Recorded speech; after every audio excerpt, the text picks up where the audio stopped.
Students, हम पढ़ रहे हैं बीए पार्ट फर्स्ट का paper first, principle of sociology, समाजशास्त्र के सिद्धांत।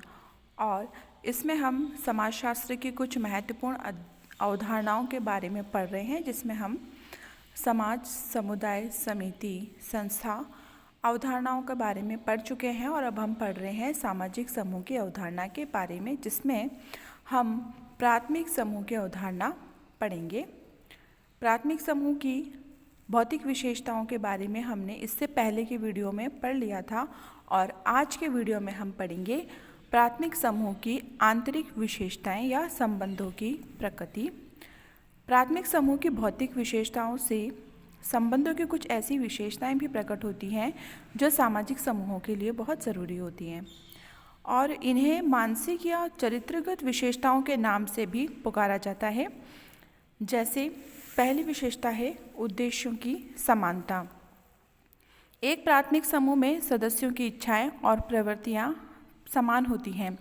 इसी कारण वे साथ साथ रहते हुए समान उद्देश्यों की प्राप्ति का प्रयत्न करते हैं और वे संसार को एक ही दृष्टि से देखते हैं। दो मित्रों के एक से दृष्टिकोण पाए जाते हैं। प्राथमिक समूह में प्रत्येक सदस्य दूसरे के हित को ही अपना उद्देश्य बना लेता है। इस प्रकार प्रत्येक दूसरों के हित में कार्य करता है। यहाँ एक के उद्देश्य दूसरों के उद्देश्य बन जाते हैं। जैसे कि यदि एक माता अपने बच्चे का पालन पोषण करते हुए अपने स्वयं के स्वास्थ्य की भी चिंता नहीं करती है और कई बार अपना स्वास्थ्य खराब कर लेती है, उसका ऐसा करने का कारण ये है कि वो बच्चे के सुख दुख को ही अपना सुख दुख मानती है, क्योंकि बच्चे के साथ उसका सहानुभूतिपूर्ण संबंध पाया जाता है। यहाँ एक दूसरे के उद्देश्यों का पूर्ण एकीकरण पाया जाता है, और संबंध की इस विशेषता को व्यक्त करने की दृष्टि से ही परिवार प्राथमिक समूह का एक अच्छा उदाहरण माना गया है। उद्देश्यों की समानता के कारण ही प्राथमिक समूह के सदस्यों में हम की भावना तीव्र होती है, और यहाँ सदस्यों के व्यक्तित्व समूह में विलीन हो जाते हैं। उनमें से एक जो कुछ अनुभव करता है, दूसरे भी वैसा ही अनुभव करने की प्रवृत्त हो जाते हैं, और दूसरों में भी इसी प्रकार का अनुभव करने की प्रवृत्ति पाई जाती है। ऐसे समूह में कोई भी सदस्य अपने हित का त्याग नहीं करता, बल्कि वास्तविकता ये है कि दूसरों के हित ही उसके हित बन जाते हैं। दूसरी विशेषता है संबंध स्वयं साध्य होते हैं। Relationship is an and in itself. प्राथमिक समूह में संबंध किसी स्वार्थ या किसी उद्देश्य को पूरा करने के साधन के रूप में नहीं होते हैं। यहाँ पे जो संबंध होते हैं वो स्वयं ही अपने आप में साध्य या लक्ष्य के रूप में होते हैं। प्राथमिक संबंधों में इतनी घनिष्ठता पाई जाती है कि ऐसे संबंधों में बंधने वाले व्यक्ति एक दूसरे के बिना रहना बहुत कठिन समझते हैं। मित्रों में एक छोटे समूह या एक परिवार में सदस्यों के आपसी संबंध ही अपने आप में बहुत महत्वपूर्ण होते हैं, और ये संबंध स्वयं साध्य होते हैं, किसी उद्देश्य की पूर्ति का साधन मात्र नहीं होते। और प्राथमिक समूह की सदस्यता इसलिए ग्रहण नहीं की जाती कि उससे किसी लाभ या स्वार्थ की पूर्ति होगी। ऐसे समूह का उद्देश्य तो प्राथमिक संबंध स्थापित करना ही होता है। इसके संबंध में डेविस ने कहा है कि यह संबंध संविदा, आर्थिक लाभ और राजनीतिक उद्देश्यों से प्रभावित नहीं होते, बल्कि व्यक्तिगत, आत्मिक, भावनात्मक और अपने आप में पूर्ण होते हैं। इसके बाद तीसरी विशेषता है प्राथमिक समूह के अंतर्गत जो संबंध होते हैं वो व्यक्तिक होते हैं। Relationship is personal. प्राथमिक समूहों में पाए जाने वाले संबंध व्यक्तिक प्रकार के होते हैं। इसका अर्थ यह है कि समूह में प्रत्येक व्यक्ति के अन्य लोगों में व्यक्तियों के रूप में रुचि होती है। माता पिता और बच्चों में भाई भाई और या भाई बहन में और मित्रों में व्यक्तिक संबंध पाए जाते हैं। ये संबंध हस्तांतरित नहीं किए जा सकते। मित्र या माता या पिता का स्थान कोई अन्य व्यक्ति नहीं ले सकता। किसी की मृत्यु हो जाने पर ऐसे संबंध स्वतः ही समाप्त हो जाते हैं, और ऐसे संबंधों में एक के स्थान पर दूसरे का प्रतिस्थापन नहीं किया जा सकता। इसके विपरीत एक व्यक्ति से दूसरे को हस्तांतरित किया जा सकने वाला संबंध अवैक्तिक संबंध है।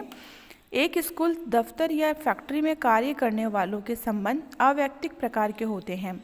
वहाँ एक व्यक्ति का स्थान दूसरा आसानी से ले सकता है। हम ग्राहक के रूप में कोई वस्तु किसी भी दुकान से खरीद सकते हैं। हमारे लिए वस्तु का महत्व है, न कि दुकानदार का। लेकिन व्यक्तिक संबंध में व्यक्ति का व्यक्ति के रूप में महत्व पाया जाता है। यहाँ किसी का स्थान कोई दूसरा व्यक्ति नहीं ले सकता है। प्राथमिक समूह में संबंध संपूर्ण होते हैं। The relationship is all inclusive.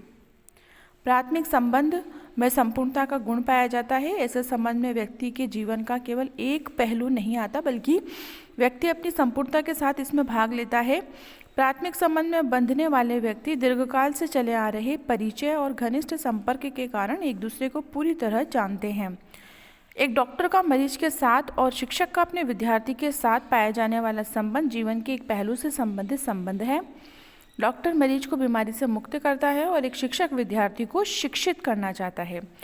इन संबंधों में संपूर्णता नहीं पाई जाती है, लेकिन एक मित्र दूसरे मित्र के जीवन के किसी एक पक्ष से संबंधित नहीं होता, बल्कि वह तो उसके संपूर्ण जीवन में रुचि लेता है, जैसे उसकी शिक्षा है, स्वास्थ्य है, विवाह है, पारिवारिक जीवन, सभी में। इसलिए यहाँ संबंध में संपूर्णता पाई जाती है। प्राथमिक संबंधों की महत्वपूर्ण विशेषता संबंधों की यह संपूर्णता ही है। जहाँ ऐसे संबंध पाए जाते हैं वहाँ व्यक्ति एक दूसरे के जीवन में प्रवेश कर लेता है। अगली विशेषता है संबंध का स्वतः विकास।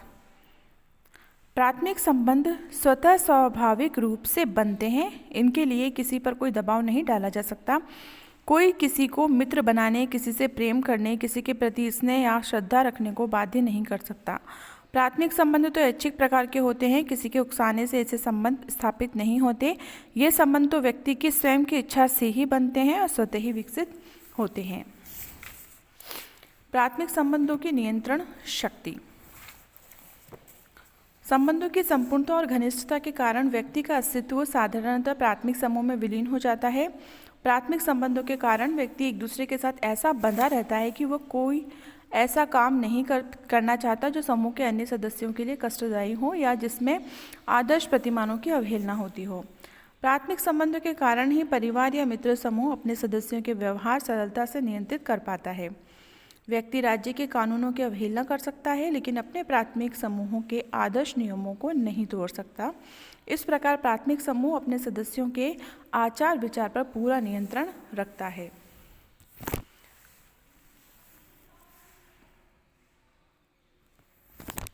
प्राथमिक समूहों का महत्व।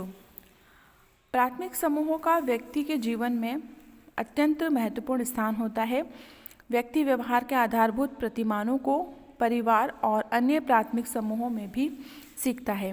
परिवार के बाद बालक के लिए महत्व की दृष्टि से क्रीड़ा समूह, पड़ोस, गांव और विद्यालय में उसकी कक्षा आदि होते हैं। इन्हीं समूहों के माध्यम से व्यक्ति में अनेक गुणों का, जैसे कि सहानुभूति, सहिष्णुता, सहकारिता, कर्तव्यपरायणता आदि का विकास होता है। बालक के समाजीकरण के प्राथमिक समूह अत्यंत महत्वपूर्ण भूमिका अदा करते हैं और प्राथमिक समूह के महत्व को विभिन्न शीर्षकों के अंतर्गत प्रकट किया जा सकता है। जैसे पहला है गुणों का विकास। व्यक्ति के अनुभव और समाज के विकास की दृष्टि से प्राथमिक समूह बहुत महत्वपूर्ण है और ये समूह संपूर्ण मानव जीवन का एक लघु रूप प्रस्तुत करते हैं। जन्म के बाद शिशु अपने जीवन के शुरुआती समय में या प्रारंभिक वर्ष परिवार में माता पिता और अन्य बालकों के संपर्क में ही बिताता है। अपने जीवन के प्रारंभिक वर्षों में, जबकि उसका निर्माण काल होता है, प्रत्येक व्यक्ति प्राथमिक समूह में ही अंतःक्रिया के द्वारा व्यवहार के मौलिक प्रतिमान सीखता है। इसके संबंध में एली चिनॉय ने कहा है कि व्यक्तित्व के मूल तत्व परिवार के वक्षस्थल में प्राप्त किए जाते हैं और मनुष्य को निरंतर स्नेह, सुरक्षा और घनिष्ठता की आवश्यकता पड़ती है, जिसका अनुभव वे पालकों के समान ही करते हैं। प्राथमिक समूह विशेष रूप से परिवार और इन मनोवैज्ञानिक आवश्यकताओं की पूर्ति करता है। मनोवैज्ञानिक सुरक्षा। प्राथमिक समूहों का महत्व इस दृष्टि से भी है कि ये अपने सदस्यों को मनोवैज्ञानिक सुरक्षा प्रदान करते हैं। ऐसे समूह का प्रत्येक सदस्य भलीभांति जानता है कि संकट के समय उसे इसी समूह से सहायता मिल सकती है। इस प्रकार व्यक्ति प्राथमिक समूह के माध्यम से अपने अस्तित्व में सुरक्षा व्यवस्था को एकीकृत कर लेता है। परिवार, मित्र समूह और पड़ोसी एक बालक के व्यक्तित्व के विकास में महत्वपूर्ण योगदान देते हैं। इन समूहों में बालक को प्रेम और सहानुभूति प्राप्त होती है और विचारों के आदान प्रदान का अवसर मिलता है।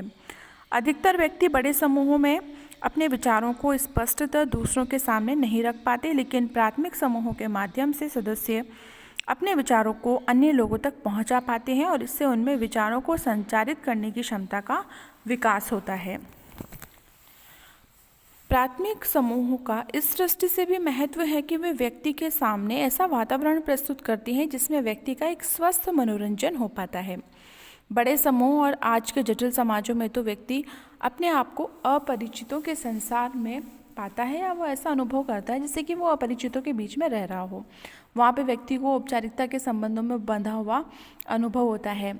उसका वास्तविक मनोरंजन तो प्राथमिक समूहों में ही हो पाता है और यही व्यक्ति सब प्रकार की चिंताओं से मुक्त होकर हंसी मजाक और गपशप में अपना समय निकाल सकता है। एक दूसरे के सम्मुख अपनी भावनाओं को व्यक्त भी कर सकता है।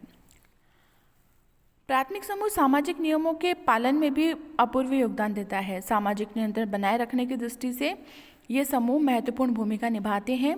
व्यक्ति अपने परिवारजनों, मित्रों, साथियों और पड़ोसियों की दृष्टि में गिरना नहीं चाहता है, इसलिए वह साधारणतः कोई ऐसा कार्य नहीं करना चाहता जिसे लोग अनुचित समझते हों और प्राथमिक समूह का भावनात्मक तथा घनिष्ठ संबंध ही व्यक्ति को समूह के आदर्श मानदंडों के अनुरूप व्यवहार करने को प्रेरित करता है।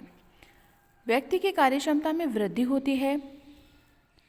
प्राथमिक समूह व्यक्ति की कार्यक्षमता को बढ़ाने में भी अपूर्व योगदान देता है और ऐसे समूहों में व्यक्ति सब प्रकार की चिंताओं से मुक्त होकर मानसिक दृष्टि से संतुष्टि का अनुभव करता है। यहाँ पर उसकी थकान दूर हो जाती है और वो पहले से अधिक उत्साहवर्धक काम करने को तैयार हो जाता है। शिल्स ने अपने अध्ययन के आधार पर बताया है कि बड़े व्यापारिक समूहों में जब प्राथमिक समूह बन जाता है तो ये व्यक्ति के कार्य करने की क्षमता को सकारात्मक रूप से प्रभावित करते हैं। व्यक्ति और समाज के बीच कड़ी। प्राथमिक समूह व्यक्ति और समाज के बीच प्रमुख कड़ी है। इसलिए यह कहा जाता है कि संपूर्ण समाज के विकास का श्रेय प्राथमिक समूहों को ही है, तो इसमें किसी प्रकार की अतिशयोक्ति नहीं समझी जानी चाहिए। प्राथमिक समूह व्यक्ति की प्रकृति के निर्माण में, उसके समाजीकरण और व्यक्तित्व के विकास में बहुत महत्वपूर्ण भूमिका निभाते हैं। चार्ल्स कूले का कहना है कि यहाँ पूर्णतः उपयुक्त प्रतीत होता है कि प्राथमिक समूह व्यक्ति की सामाजिक प्रकृति और आदर्शों का निर्माण करने में मौलिक है। प्राथमिक समूह व्यक्ति के व्यक्तित्व निर्माण में सर्वाधिक महत्वपूर्ण भी होता है, क्योंकि जन्म के समय बच्चा एक प्राणी शास्त्रीय इकाई मात्र होता है। समाजीकरण की प्रक्रिया के द्वारा परिवार, पड़ोस, मित्र मंडली और अन्य प्राथमिक समूह उसके व्यक्तित्व का निर्माण करते हैं और उसे एक सामाजिक प्राणी बनाते हैं। प्राथमिक समूह अपने सदस्यों की पशु प्रवृत्तियों का मानवीकरण भी करता है। पशु प्रवृत्तियों का मानवीकरण ही संभवतः सबसे बड़ी सेवा है जो प्राथमिक समूह करते हैं। प्राथमिक समूह के घनिष्ठ और आंतरिक दबाव के कारण व्यक्ति की पार्श्विक इच्छाएं जैसे कि लालच, स्वार्थ, इच्छा, प्रतिशोध दब जाती हैं और वो सामूहिक हित के लिए कार्य करने को प्रेरित होता है। प्राथमिक समूह के सदस्यों में घनिष्ठ संबंध और सहयोग पाया जाता है। पारस्परिक वार्तालाप, हंसी मजाक, मनोरंजन, तर्क वितर्क, विचार विनिमय, स्नेह, प्यार, सहयोग, सहानुभूति, त्याग, इन सभी के कारण व्यक्ति को प्राथमिक समूह में मानसिक शांति और संतोष प्राप्त होता है। प्राथमिक समूह अपने सदस्यों को अपनी संस्कृति से परिचित कराते हैं और संस्कृति को एक पीढ़ी से दूसरी पीढ़ी में हस्तांतरित करने में भी योगदान देते हैं। प्राथमिक समूहों का महत्व के बारे में स्टीवर्ट और ग्लीन ने कहा है कि प्राथमिक समूह वास्तव में भावात्मक मानसिक सुरक्षा के स्रोत हैं। वे एक बालक के लिए मानवीय अंतःक्रियाओं को सीखने का स्कूल और कार्यों के आदान प्रदान और साथ साथ खेलने का स्थल है। वर्तमान समय में द्वितीयक समूहों की संख्या में वृद्धि होती जा रही है, फिर भी प्राथमिक समूहों का महत्व कम नहीं हुआ है। प्राथमिक समूह के कुछ अपकार्य भी हैं। जहाँ प्राथमिक समूहों का प्राकार्यात्मक दृष्टि से महत्व है, वहाँ इसके कुछ अपकार्य मतलब दोष भी सामने आए हैं। इसके संबंध में कॉजर और रोजनबर्ग ने कहा है कि ये समूह भाई भतीजावाद, पक्षपात और धन के एकत्रीकरण के लिए बहुत उत्तरदायी होते हैं। सार्वजनिक जीवन में लोग अपने रिश्तेदारों, मित्रों और परिचितों को लाभ पहुंचाने का प्रयास करते हैं और इससे भ्रष्टाचार को भी प्रोत्साहन मिलता है। अयोग्य व्यक्तियों को उच्च पदों पर आसीन होने का अवसर मिलता है और समाज में अनेक दोष उत्पन्न हो जाते हैं। प्राय देखा भी जाता है कि उद्योगपति, व्यापारी और उच्च पदों पर आसीन व्यक्ति अपने मिलने वाले लोगों को ही कोटा और लाइसेंस देते हैं। इसके परिणाम स्वरूप एक समूह विशेष के लोगों के पास ही धन का एकत्रीकरण होता रहता है और आर्थिक असमानता बढ़ती रहती है। ये भी कहा जा सकता है कि प्राथमिक समूहों के माध्यम से व्यक्तियों के व्यवहारों में समरूपता लाने का प्रयत्न किया जाता है और ये प्रयत्न व्यक्ति की प्रगति और उसके व्यक्तित्व के पूर्ण विकास में बाधक है। प्राथमिक समूह अपने रूढ़िवादी प्रकृति के कारण कुछ सीमा तक सामाजिक परिवर्तन के मार्ग में बाधक भी सिद्ध होते हैं, लेकिन समुचित शिक्षा के द्वारा व्यक्ति को तार्किक दृष्टिकोण अपनाने के लिए प्रेरित किया जा सकता है। पक्षपात से रहित होकर सही निर्णय लेने के लिए उससे प्रोत्साहित किया जा सकता है। व्यक्ति के जीवन में प्राथमिक समूहों के महत्व को देखते हुए ये अपकार्य दोष प्राय नगण्य है, क्योंकि इन्हें दूर करने का प्रयास अवश्य किया जाना चाहिए। इसके बाद एक प्रश्न यहाँ पे यह आता है कि क्या प्राथमिक समूह को हम प्राथमिक मानते हैं, तो प्राथमिक क्यों मानते हैं या प्राथमिक क्यों कहा जाता है? चार्ल्स खुले ने प्राथमिक समूहों को समय और महत्व की दृष्टि से प्राथमिक माना है। समय की दृष्टि से सबसे पहले बच्चा प्राथमिक समूहों जैसे कि परिवार, पड़ोस और मित्र मंडली के ही संपर्क में आता है। अन्य समूहों का सदस्य तो वो बाद के जीवन में बनता है, क्योंकि प्राथमिक समूह का व्यक्तित्व के निर्माण में महत्वपूर्ण योगदान होता है, इसलिए महत्व की दृष्टि से भी ये प्राथमिक है। चार्ल्स खुले ने कहा कि वैसे तो वे अनेक अर्थों में प्राथमिक है, लेकिन मुख्यतः इस कारण से कि वे व्यक्तियों की सामाजिक प्रकृति और आदर्शों के निर्माण में मौलिक हैं। समाजीकरण की प्रक्रिया के द्वारा प्राथमिक समूह ही बच्चे को सबसे पहले संस्कृति, प्रथाओं, रीति रिवाजों, आदर्शों, मूल्यों आदि का ज्ञान कराते हैं और उसे सामाजिक आदर्शों के अनुरूप ढालने और आचरण करने में योगदान देते हैं।